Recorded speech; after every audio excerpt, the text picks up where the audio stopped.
Well, I didn't know I was Appalachian. I know that's one of the things that you and I were talking about. It was just home. Yes. You probably didn't know either when you were Exactly. But I have a lot of fond memories. I have a very vivid memory. My friends tell me, I can't believe you can remember all that. And one of the things that always comes to me first is music. We weren't really musically talented in my family, but there was always music in my house. My brother and I were raised by our dad. And so we spent, it felt like every weekend at a bluegrass festival. Beautiful. So somewhere, in the region, somewhere we could easily drive, we would put up a tent. My dad would take a cooler and we'd live by the fire and the music. And that music is in my being. Amen. And when I was older, I tried to walk away from it. People made fun of it. And I can't stop liking it. I can't get it out of me. I don't really follow a lot of bluegrass today, but I'm always intrigued by it. I always listen to the old stuff that I grew up on. Yeah. So I have a lot of memories of music. My dad always had music playing, records back in the day, in the car, in the house. We were never without music. Your family is unique to most of the people I'm talking with because your family is such a musical family. In fact, there was even a PBS documentary done about your family. Tell us a little bit about that.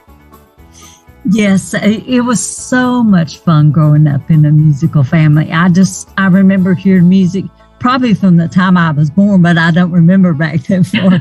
but as far back as I can remember, I remember music.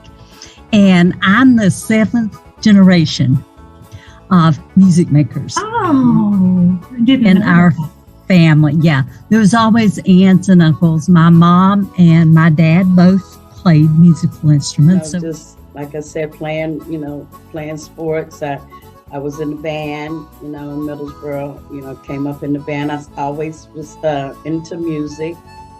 So that's pretty much what I spent a lot of my time doing, in the music, singing in the church or playing in the Middlesboro High School band, things like that. So it's the music. Yeah. And I miss Grandpa a lot.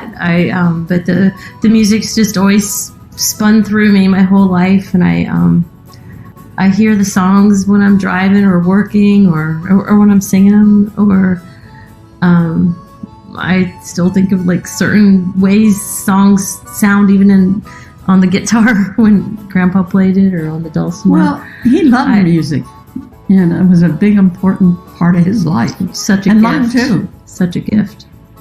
So, and we wanted our kids to be musical and to care about this type of music.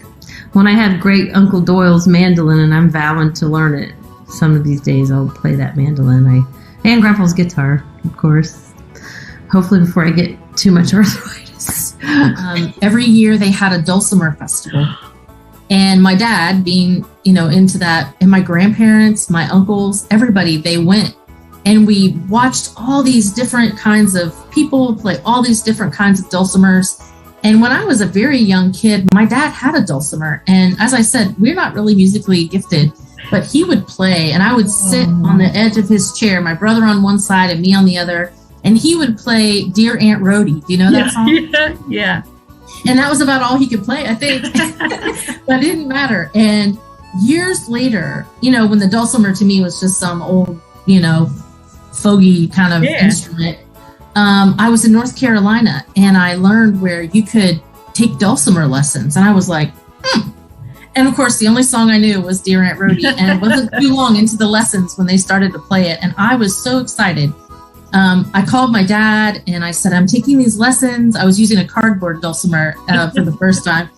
And he said, I want to give you my dulcimer. He wasn't playing it. And we had taken it to a music shop and had it fixed up so that I could play it. And so now I have it. I still can only play Aunt Rhody from it. But